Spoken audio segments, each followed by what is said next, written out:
Sri Lanka is now at a critical juncture. The pandemic has battered us, and everyone is looking for change. But who will drive this transformation? We have answers for that. Change makers will feature Sri Lankans who will drive the country's transformation in the next 5 years.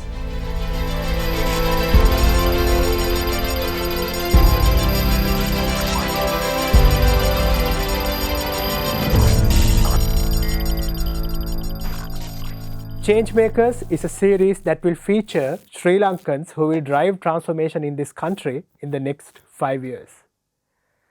Joining with us in the first segment is Zulfer Jiffry, CEO of PickMe, one of the leading IT companies in Sri Lanka and a company that has become a household name in a very short period.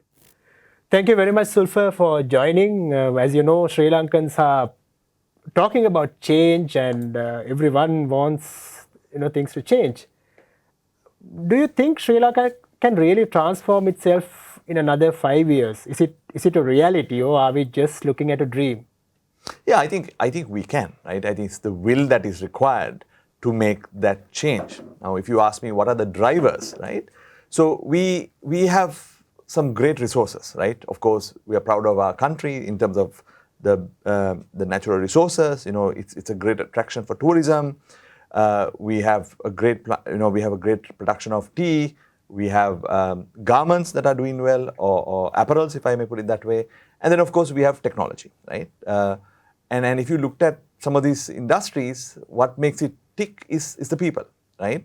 And I think the difference is going to be how the people of the country adapt and they're willing to change for the better, right? So I think the secret of transformation is within the people, right? And if the right kind of investments are done, I'm sure this country can transform in the next 2-3 years, if at all. Now, you basically represent the IT sector.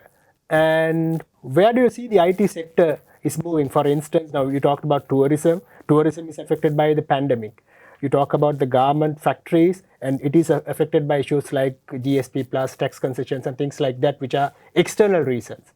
The IT sector seems to be a blue ocean. What do you think? Yeah, I think you used the right word. It is a blue ocean, right? And I think we need to quickly ramp up, right? So in Sri Lanka, I think there's about 100,000 people working in technology, right? And it is one of the industries that people get paid a lot, right? In terms of average earnings, I can tell you they have to be in excess of $10,000. Now, $10,000 is far above our GDP, average GDP per capita. So I don't think I need to say any further, right? If you just keep investing on this, now we only have 100,000 people, which I think is very small, right? We need to maybe double it up, right? And the answer is that if the transformation has to happen, right, we need to double this up every year. And it's doable, right? It's not an unachievable target, right? We have about 170,000 people doing O-levels, and that's what it takes, right? You do you finish your O-levels, and you can transform into a IT graduate, right? And I think if the right kind of commitment and the right kind of strategy are put in place, a lot of us can be earning that kind of income. So what you say is that Sri Lanka must keep producing 100,000 new IT grads every year?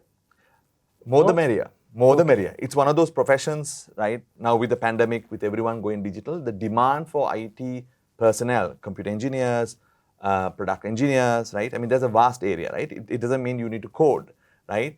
The industry of computing have expanded, right? It is not anymore someone who sits down and code, right? There are project managers.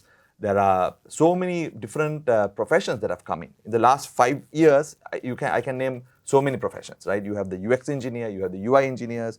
There are so many new professions. Data scientists, right?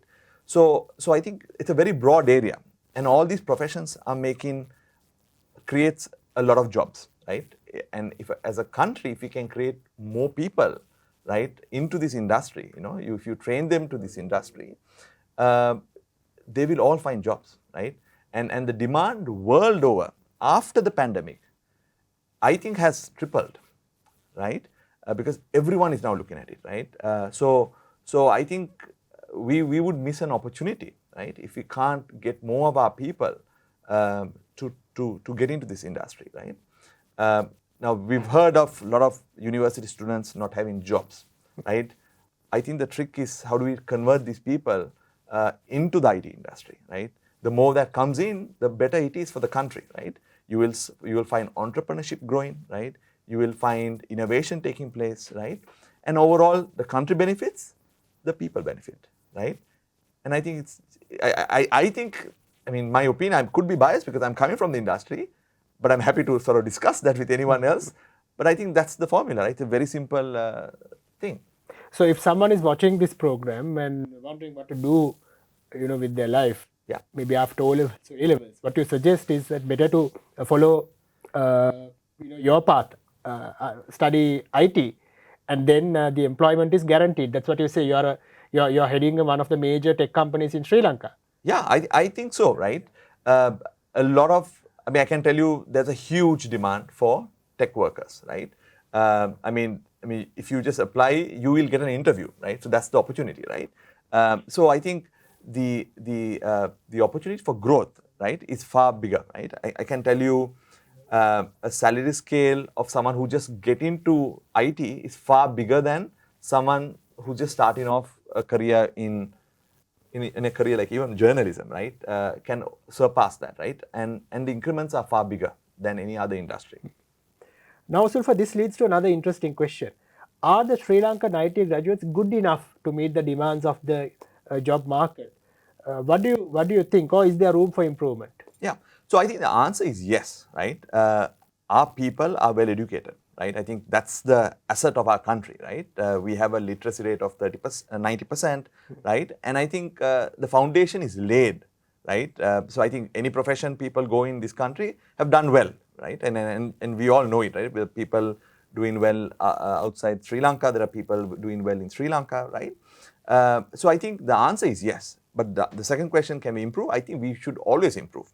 I think in any business or any institution, you always have to improve, right? Because you don't want to be outpaced and your knowledge sort of being of no use, right? So I think the answer is yes, but we still have to keep improving, right? We like to see whether we can be better at whatever we are doing, right, or be excellent at what we are doing. So I mean, as a whole, I think our education system has done its job, right? We now need to create more opportunities for the people of the country. Another important question, Zulfer, is that why can't Sri Lanka have its own social media platforms? I mean, why can't our guys build up their own Google or Facebook? Are we too small for that? Or is there any other reason? What do you think? Yeah. So I think every technology has a time, right? And it depends on who picks it up and runs with it, right? So you take about my business, the ride-hailing space, sort of took off 7-8 years ago, and that's when I launched, right? So every industry, every one of these products that you are talking about had a time, right?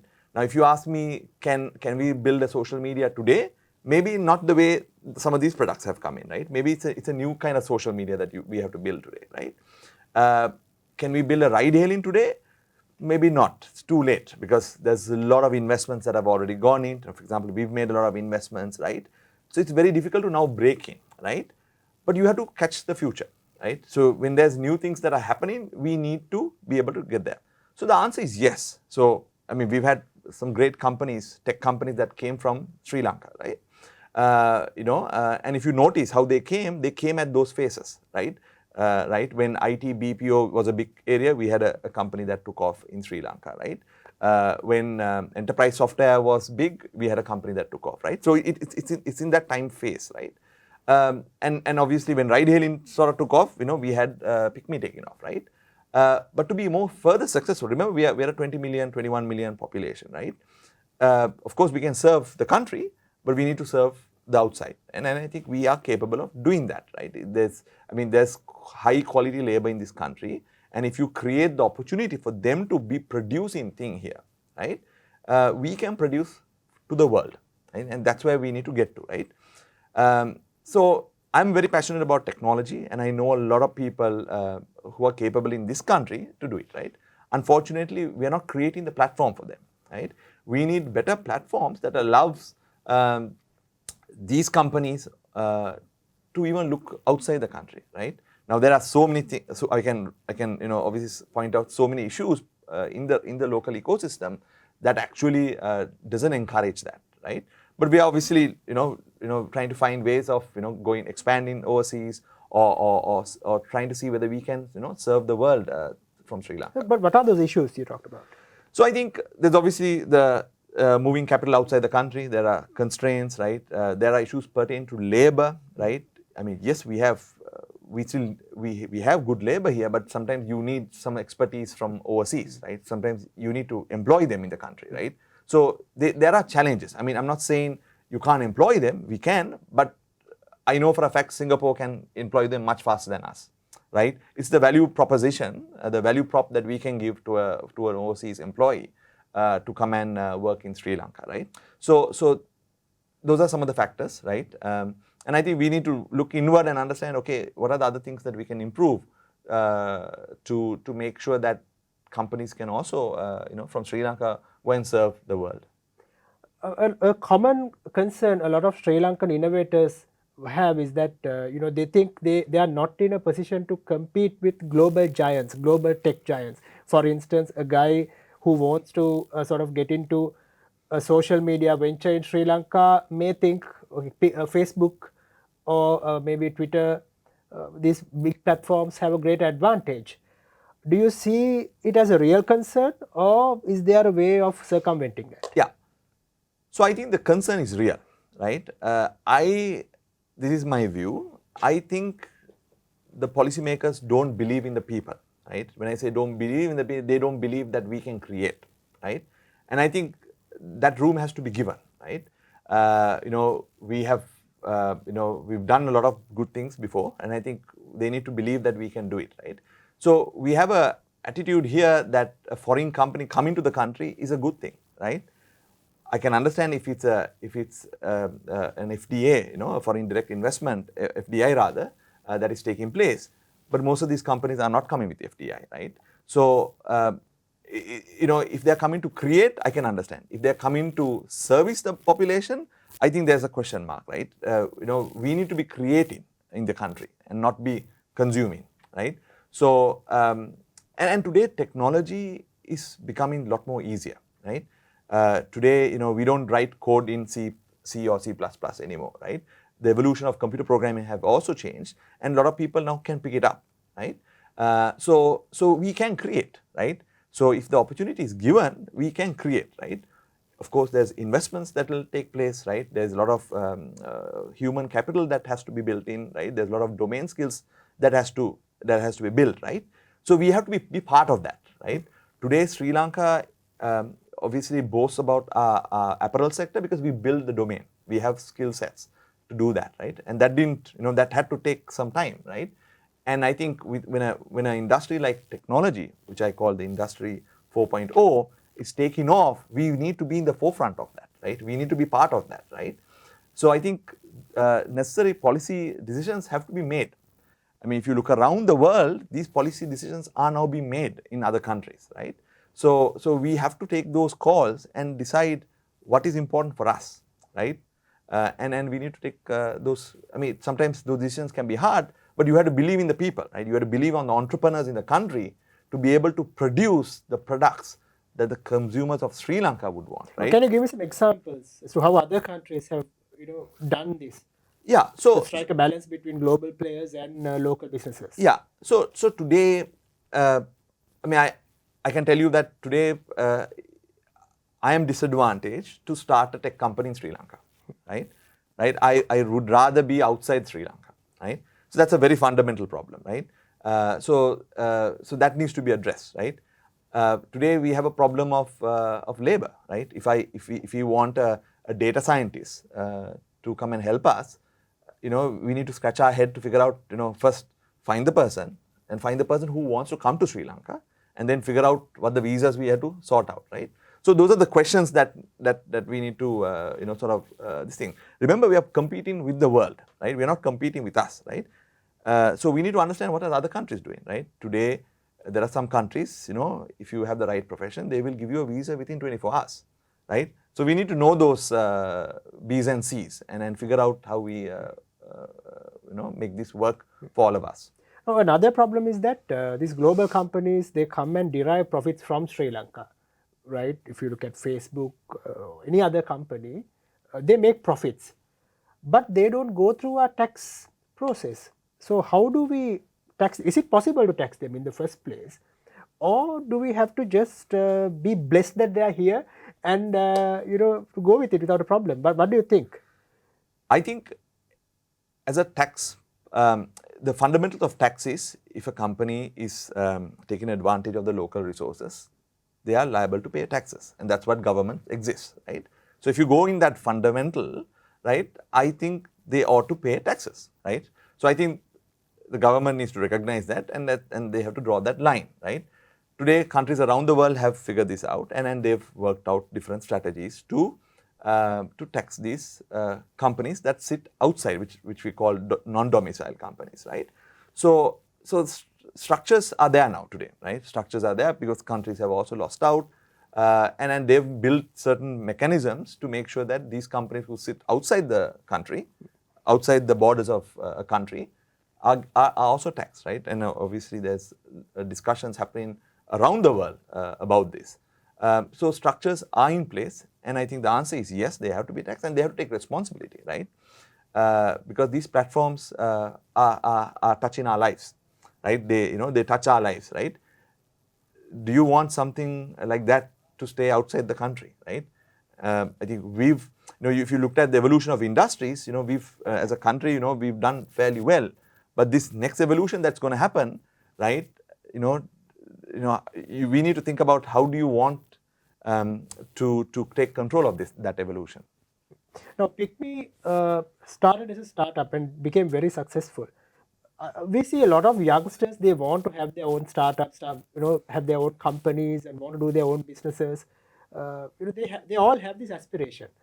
But they also have a doubt. They don't know whether it's good to go into that front. A lot of people have stable jobs. Even myself, like when I was very young, I tried 3 times to start my own business, but I failed because I had a stable job. My first priority was my job. But a lot of youngsters also have the same problem. What do you have to say to them? I think entrepreneurship is a journey, right? I think we as a society, we look down on failure, right? I think we should look up on failure. I think that's a good learning. I think if you had 3 startups and you failed on it, and there's so much of learning for you, right? So I think you need to look at that and say, when am I going to start the 4th startup, right? So I think we should do that, right? I think as a culture, we need to embrace failure so that the next entrepreneur will pick it up, right? Everyone has failures, and that's how you learn, right? From the school days to from university to doing all this gig kind of stuff, and you learn to understand the world better. So I think to any entrepreneur out there, I think when I started, right, I was very young, right? I was in school. My parents told me not to, right? And I am actually happy that I did that at that time. How old were you when you started? I was 17 years old, right? Okay. I was doing my A-levels at that time, but I was happy that I started, right? At that era, no one would have started it, right? But today, everyone at 17, at 16, or even at 11, 12 years wants to look at an entrepreneurship journey. I think you should start early, right? I'm here today because of that, that jump I took early in my life, right? So that's what it is. So you got to get in early so that you learn the tricks of the trade and then figure out, how do you turn this into a billion rupee or $1 billion company. Right now, I think, I'm sure PickMe is also facing the impact of the pandemic, and a lot of businesses across the country are going through a very tough period, and we see a lot of complaints on social media and many other things. But where do you see PickMe in another 5 years? Do you think this pandemic will take us down eternally, or do you think we will bounce back with, with more force? Yeah, I think as a country we will bounce back. As a company, yes, we will also bounce back, right? I think we what we wanted to do is stay relevant to the environment, right? And I think we've done a fairly good job. And I think we as a company, we still are investing, right? We are investing for the future, right?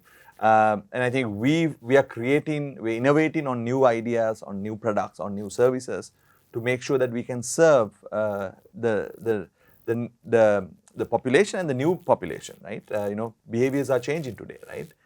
Today, consumption is changing, right? So we want to be part of that, right? Today, gone are the days you'd wait for 1 week for something to come to your house, right? Today, you press a button and it's in front of you in 1 hour's time, right? And that's the world we're all going into, right? Gone are the days you wait till 5 o'clock to watch your cartoons or 8 o'clock to watch your news. Today we don't do that, right? Today, if you want to watch the news, you press a button and it's right in front of you, right? So consumptions have changed, right? And we've identified that, and we want to, we need to be innovating to serve that population. And a lot of people claim that the next 25 years, Metaverse will determine our lives and the way we live, the way we think. I'm sure PickMe is also looking in that direction. What is your idea on that? Yeah. How fast or what will the world look like in another 5-10 years? What Yeah. will your industry look like? So I think it's a very interesting phase, right? So we call it the Web 3.0, right? Here is the world of owning things, owning digital things, right? And Metaverse will do that for us, right? Now, obviously, obviously, there's still things to be defined. We still don't know what the future is going to be like, right? We've seen this on movies, we've seen this conceptually, right? Whether it'll actually, whether the rubber is going to hit the road is the question, right? So I think there's a lot of concepts, right? And it goes back to how the internet was formed, right? When the internet came out in around the late or the mid of 90s, a lot of concepts were brought up, right? So that's the phase that we are in Metaverse, right? And at that time, there was a bubble and there's a whole economic crisis that took place. Let's hope that we don't have an economic crisis in that phase. But there is a lot of concepts. There's a lot of ideas being thrown around. Whether it will become a reality is unknown, and I think that's the opportunity we have, right? Can we create something, that can touch lives in that ecosystem? So this means someone could take a PickMe camp virtually and go to a virtual concert and enjoy that. And are you ready to cater to that need? Oh yeah, I mean, we are happy to be part of. We want to stay relevant, right? So as a business, we want to stay relevant, and I think if that rises, you can be assured that we are there. Okay. Another interesting thing, Zulfer, is that a lot of people, I think with companies like PickMe and many others, a lot of people are now turning towards becoming gig workers. They give up on their full-time jobs and they're becoming gig workers. And I think your business model also promotes that. But we also saw how these gig workers suffered during the pandemic for the past 1.5 years. So I think a lot of people are now rethinking their decisions in life, whether they did the right thing. What do you think? What is your idea? You think the idea of becoming a gig worker will remain relevant for the next 5 years, or will people have different opinions about it? Yeah. So I think, in my opinion, right, I think the pandemic was the biggest experiment from working from home, right, being, the workforce being distributed, right, you go back to your village or your home and you work from there. So I think that probably is going to stay, right? But there are certain organizations that needs people in the office, right?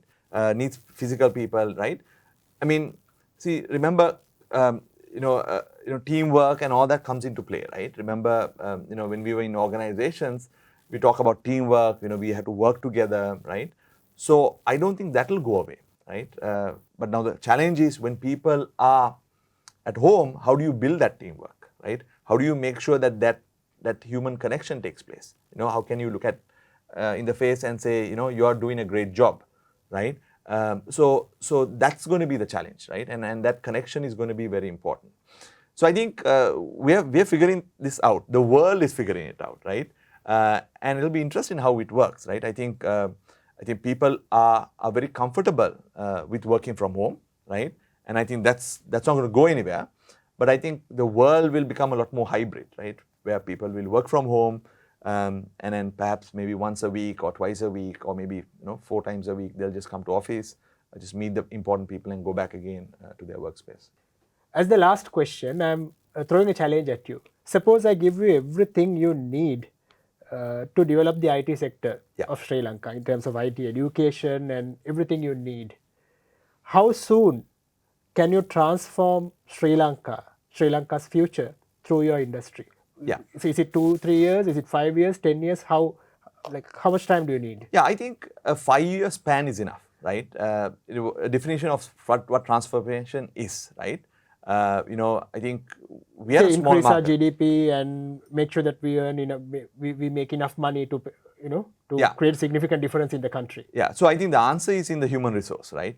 How much more people can we bring into the industry, right? And develop the people, right? You never know. We might have a Elon Musk sitting in some place in the country, right? So we need to be able to bring that person over here and be able to provide all the facilities that he could grow. So that's the opportunity that technology brings. Thank you very much, Zulfer, for your insightful views, and it's a very interesting conversation. We all learned a lot about how your sector, the IT sector, can transform Sri Lanka. We'll see you with another episode of Changemaker.